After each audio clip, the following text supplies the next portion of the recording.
Foolio's killers really can't catch a break. The new developments in their case have them wishing that they never murked Foolio, because not only is the prosecution seeking the death penalty, it seems that there is a rat among them, and the proof has gone viral. And it was obvious from the start who was going to sell them out. The girl isn't waiving her right to a speedy trial, and they believe she's going to cooperate. Once you piece the evidence, there's no doubting who the snitch among the killers is, and trust me, it will shock you too. Let me put you on game.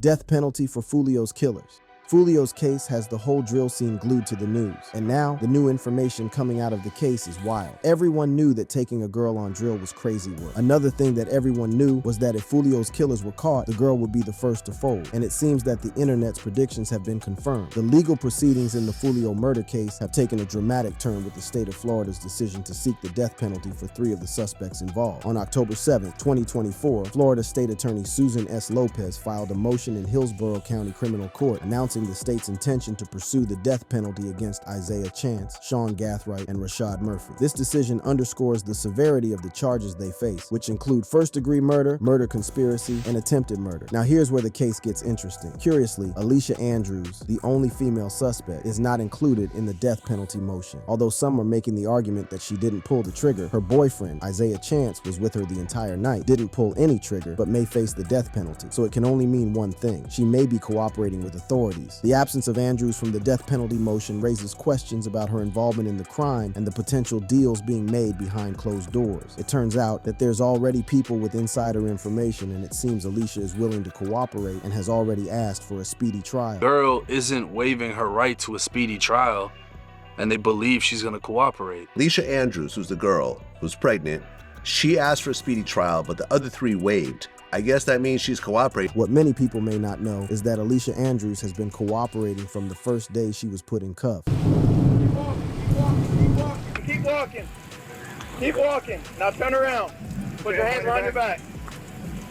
When this footage of her arrest surfaced, comment section went wild, predicting that she was about to snitch on everyone. That girl walked down so calmly and comfortable. It won't surprise me when she starts singing in the interrogation room, one comment read. You know she's gonna sing high notes higher than Mariah Carey. She's gonna give up the other 2. Bet your bottom dollar on it, read another comment. And it seems they were right, because once Alicia Andrews was inside the interrogation room, Alicia Keys had nothing on her. Things went south in the interrogation room after she made the first rookie mistake. She answered the cops' questions. According to police documents, Alicia Andrews was shown surveillance footage during the interrogation, and she made the fatal mistake of identifying herself in all the footage she was seen in. With this information, the prosecution can now prove that she was in Tampa during the murder and was at similar locations as the murder victim. But Alicia Andrews didn't just snitch on herself, she roped her boyfriend into her mess. She also gave cops information about her boyfriend. According to police documents, she identified Isaiah Chance as the male driving the suspect vehicle, the Silver Cruise, which was tracking the victim's movements. Alicia Andrews had just handed her boyfriend a life sentence by revealing that he was also hours away from home in a city where the murder victim also was, and admitted that he was driving one of the vehicles that were stalking the deceased rapper. But if you think that the snitching couldn't get any worse, Alicia told the cops that her boyfriend was using her phone to communicate with the other killers in the second vehicle. She done admitted to the cops that her boyfriend was planning the murder using her phone. And with her boyfriend being charged with first-degree murder, Alicia's testimony during interrogation means he is cooked. The surveillance footage showed Gata Zay wearing a black hoodie with a distinctive red logo, making it easier for investigators to identify him later. The call detail records confirmed that Andrews' phone constantly communicated with Gathwright's phone, establishing a clear link between the 2 vehicles and their coordinated efforts. The silver Chevy Cruze and the black Chevy Impala that Foolio's killers used went to Truth 18 nightclub, where Foolio was scheduled to make another appearance. Isaiah Chance and Andrews were caught on surveillance video, pulling into the club's back parking lot. Chance was seen using Andrews' phone outside the vehicle, further solidifying their connection to the unfolding plot. However, police records revealed that Alicia denied any knowledge of the murder, but she's not a very good liar, as cops revealed that they caught her multiple times during the interrogation. One of the times she was caught lying was when she told cops that she and her boyfriend were at Teaser's Gentleman's Club and Truth 18 nightclub because they were thinking of going to party inside. She even told cops that the couple went to the club to ask how much it was to get in. However, cops used surveillance footage at the front of both clubs to prove that the 2 didn't walk up to the club entrances but stayed at the parking lot. But this isn't the worst information Alicia Andrews gave cops. She even went ahead and placed her and her boyfriend at the exact location of the crime scene. After tracking Julio Foolio to multiple locations, the suspects followed him and his entourage to the home's 2 suites. The silver Chevy Cruze, driven by Isaiah Chance and Alicia Andrews, made 2 passes by the victims' parked vehicles before leaving the scene, signaling the black Chevy Impala, driven by Sean Gathright and carrying Rashad Murphy and Davion Murphy, to move in for the kill. Alicia Andrews admitted that she and her boyfriend were at the crime scene when the murder happened. However, she told cops that the couple was at the crime scene, but were only lost and were using the parking lot to turn around, which simply sounds ridiculous. She told cops that they didn't know Foolio was at the exact location. Her latest appearance in court has everyone already worried. From nervously biting her nails and fidgeting, it's clear that Alicia Andrews is scared. Clearly, she wasn't cut out for this life and might actually cooperate. And it also seems his boyfriend is ready for her to snitch if it means she gets a lighter sentence. His court appearances show that he just doesn't care anymore. During one of the court sessions, he was seen bobbing his head to youngin' Ace's Who I Smoke during a court hearing, which is the most popular diss track directed at Foolio. During a court hearing this month,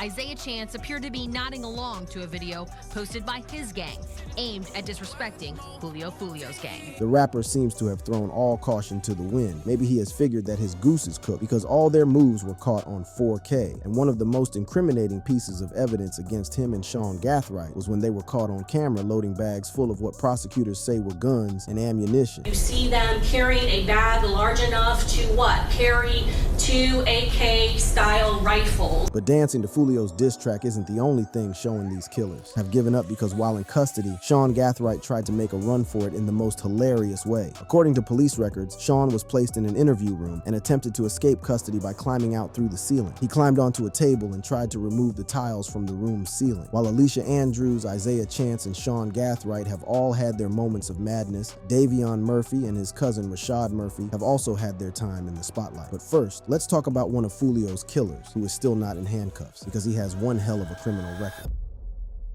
Foolio's killer on the run. On the night of Foolio's murder, surveillance cameras captured a scene that would shock the community. Davion Murphy, a documented member of the 1200 gang, was seen wearing an orange ski mask and firing a rifle at Foolio's car from a distance. In the aftermath of the murder, law enforcement launched an intensive investigation to bring those responsible to justice. 4 suspects were quickly apprehended, but Davion Murphy managed to evade capture, becoming a fugitive on the run. His ability to remain at large for months has raised questions about his whereabouts and the extent of his network. While Davion is believed to still be in the Jacksonville area, according to reports, there's a chance he has fled the area and even changed his appearance to avoid detection. The investigation has been a complex and challenging endeavor for authorities. With Davion's extensive criminal history, including charges of automobile theft, aggravated assault, and possession of a firearm by a convicted felon, he is no stranger to the justice system. His past encounters with law enforcement have only added to the urgency of the manhunt as authorities work tirelessly to track him down. Davion is clearly not about to turn himself in and go back to jail because his lengthy rap sheet that dates back almost 10 years. According to police documents, Murphy was charged with automobile theft in 2015. The following year, he was charged with aggravated assault with a deadly weapon and spent 7 months behind bars. In 2017, he was arrested after leading police on a high-speed chase. He spent 4 months behind bars in that incident. In 2019, he was again arrested, this time for possession of a firearm by a convicted felon, but was released after 6 months. And apart from being caught on camera during Foolio's murder, Davion was captured by an Airbnb ring camera at the house the killers had rented for the weekend. Davion Murphy was captured on camera carrying a bag to the parking lot. Although he did not initially exit through the front door, he returned through it, passing the ring camera. The Airbnb owner later confirmed that there was a back door with no camera, which Davion likely used to avoid detection. Isaiah Chance and Sean Gathright were also seen passing the ring camera multiple times, their movements secretly recorded. While at the house, Isaiah Chance took to Instagram to celebrate with an ominous message saying, "Now everybody can move on with life and focus, get a job, go back to school, and be a full-time parent, 100% full-time college student. The war over with, entertainment dead." Davion's cousin, Rashad Murphy, also used his phone while at the Airbnb. Police records also show that Rashad Murphy used Gathwright's phone to send 2 separate disturbing text messages celebrating Foolio's death. The first one read, "I'm coming home, my thirst is quenched. Pop a bottle of Don Julio today, Murphy." While the second message read, "I'm coming home, my thirst is quenched. I love you, Murphy." It turns out that for Rashad and Davion Murphy, their involvement in Foolio's murder was personal. Someone from Foolio's crew shot and and killed Rashad's little brother. This was none other than Kenny Caps. Spaz, who was shot and killed in August 2018, was Rashad's little brother and Davion's cousin, whose memory was often disrespected by Foolio in songs. Tensions began to rise in the stands during a game at the William Marion Raines Senior High School football stadium in Jacksonville, Florida in August 2018. Several fights broke out among the spectators, causing a commotion that drew the attention of school police officers. Among those involved in the altercations was 19-year-old Joe Rod Adams, alias Spaz, who, like his brother and cousin, claimed $1,200. Spaz was removed from the stadium by school cops due to his involvement in the fights. As the game ended around 10 p.m., the crowd began to disperse. Among them was Spaz, accompanied by a 17-year-old boy and a 16-year-old girl. As they walked along a sidewalk from the stadium, someone started letting off shots as people scrambled for cover. In the chaos, Spaz was shot and killed. The 17-year-old boy and the 16-year-old girl with him were also hit and were quickly taken to a local hospital for their injuries. Just days after the shooting, the Jacksonville Sheriff's Office made a breakthrough. They arrested a 16-year-old suspect on charges of murder and attempted murder. The 16-year-old suspect was identified as Robert Howard, alias Kenny Caps. Kenny was initially arrested for second-degree murder in the death of Spaz and 2 counts of attempted murder for the injuries inflicted on the other victims. The case against Kenny, a member of KTA or 6 Block, started falling apart. As the case moved forward, prosecution faced significant challenges. Despite the presence of approximately 200 people in the vicinity of the shooting, finding cooperative witnesses proved difficult. Many were reluctant to come forward, and some who initially provided statements later recanted their testimonies. One key witness, who had initially identified Kenny as the shooter, later recanted her eyewitness testimony and was arrested for perjury. Another victim, who had been wounded in the shooting, also recanted his statement and refused to cooperate with the authorities. With the evidence weakened by recanted testimonies and uncooperative witnesses, the charges against Kenny were downgraded. The state attorney's office amended the charges against him to manslaughter and aggravated battery. Faced with the new charges, Kenny pleaded guilty. He was sentenced to 5 years, with credit for 3.5 years already served in jail. In addition to the prison sentence, he received 10 years of probation. And Foolio couldn't let the Murphys' dead relative rest in peace because he decided to do something wild and disrespectful. The rapper Foolio took his disrespect to a whole new level. It's alleged that he was the one who went to Spaz's grave and pissed on it. And now, Spaz's brother Rashad is behind bars for his involvement in Foolio's death, and his arrest was the most dramatic. A day after the first 3 suspects were arrested, SWAT units were deployed to the Collins Preserve apartments. Reports showed that Rashad Murphy had barricaded himself inside the house with a gun to his head on FaceTime with his girl and was refusing to surrender. After a tense standoff, Rashad Murphy surrendered just after midnight, ending the dramatic operation. Keep crawling.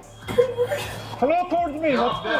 now. With 4 of Foolio's killers behind bars and 1 on the run, it seems the cops might not be done, and the internet is speculating that one famous rapper who was Foolio's top op could be next. According to the internet, this rapper has snitched on himself on several occasions, and his trolling of Foolio's death shows that he had something to do with the rapper's death.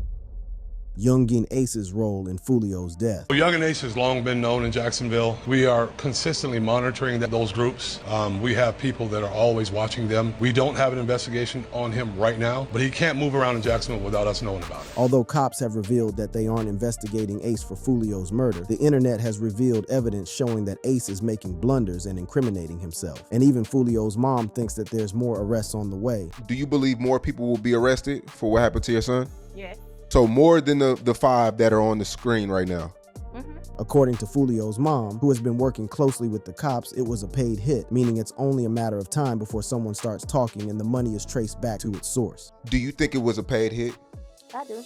Ace seemed to confirm that it was a paid hit during an appearance on a YouTube show where he was asked what he had last invested money in. What's the last thing you invested in? Can't say too much. Can't say too much. But that's not even the craziest thing, because it seems Ace knew that Foolio was going to be murked hours before the hit took place. The rapper took to social media where he posted a now deleted tweet that seemed to confirm that he knew what was about to go down in Tampa. That boy going the same day he came in, post read. How did he know that Foolio was going to get killed celebrating his birthday? Was it a coincidence? But that wasn't the only coincidence. Turns out that the killers were trying to get someone in Foolio's camp to drop his location. After 4 guys were arrested for Foolio's murder, police reports showed that the killers used a female to get one of Foolio's friends to drop his location. What's funny is that after Foolio's murder, Ace went on DJ Academics' platform where he talked about women backdooring gang members. Tell my dogs, stay away from all them hoes, or they'll drop your low, the niggas you don't with. Don't think Nobody set you up. I know for a fact somebody set your ass up. What's crazy is that Foolio's mom, who's being kept on the loop by cops in her first interview, hinted at the same thing. Women being used to set people up. Thinking these girls, your friends and all that type of stuff, they try to set you up. But talking about girls and gang members being betrayed by women wasn't the only thing that Ace revealed during the interview with Academics. He was straight up trolling Foolio. At one point, he even revealed that he and Foolio used to be in each other's DMs. I mean, we done DM'd each other before.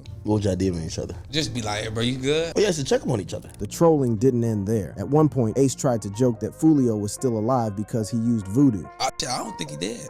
What you mean you don't think he did? Yeah, he still commenting and posting shit. I don't know if he dead or not. He commented and posted something to you, but I think it's somebody running his account. It could be him. No, they do voodoo and shit. Oh, he still here. That motherfucker might pop through the door right now. It's almost disturbing how much he's enjoying and relishing Foolio's death. In the interview with DJ Academics, Ace was asked about his feelings when he found out that Foolio had been killed. Foolio from Jacksonville, someone that you know, he lost his life. Where were you when you found out about it? According to Ace, when he heard the news, he broke down and started crying. I was in the bed crying and shit like, damn, it's out of here. Shit crazy. You shed a tear? Multiple. It's like, damn, life's so short. It's like everyone could see that he was trolling his dead op. And one person who did the same thing was King Von. When FBG Duck was murked, Von hopped onto X, claiming that the two had squashed their beef behind the scenes. Me and Duck settled our differences right before he passed. We was talking about bringing everybody together as a whole and changing the community for the better. I'ma still stand on that shit every step of the way. I'ma be thinking of you, even though you dissed my dead homies and family, Von posted. He even teased dropping unreleased music he had recorded with Duck. King Von featuring FBG Duck. I was gonna hold this to my album, but if want it, I'ma drop that today. Or hold it and put Dirk on it too. But it was later revealed that Von had actually placed a $100,000 bounty on Duck's head. Academics even straight up asked Ace whether he had murked Foolio or even ordered the hit. I mean, some people feel like you were behind that. And his answer spoke volumes. From his hesitation to answer the question to his evil laugh. Something definitely seemed off with Ace as he responded to the question. People feel like I'm behind a lot, but I'm not behind. I'm working, I'm grinding every day. I'm grinding, I got a family, I'm working. Even his fans couldn't help but ask him about Foolio's death. What you think about Foolio dying, cuz? The rapper revealed that he and Foolio were homies, and that he had even tried to advise him to get out of the streets. That shit sad. Twin, I ain't gonna lie, bro. Y'all boys in the street, y'all didn't leave the streets alone, twin. All condone and shit like that. But it's so funny, cause me, bro, like, we cool. Like, we was cool when I was just talking to them. I'm like, bro, you gotta stay out the way, bro. You know, I love y'all here. Wait, real shit. Like, you know, I with your real shit, stay out the way. Despite all the evidence pointing to Ace being involved, some people, like 1090J, don't think he was involved in Foolio's murder, especially after he dropped 2 Foolio diss tracks days after his op was killed. When I seen Young and Ace drop immediately after Foolio got killed, that kind of told me he don't got shit to do with it. Did Ace play any part in the murder, or is the internet trying to reach? As we wait for the trials to start and the truth to come out, you can watch similar content by clicking on the boxes playing on your screen.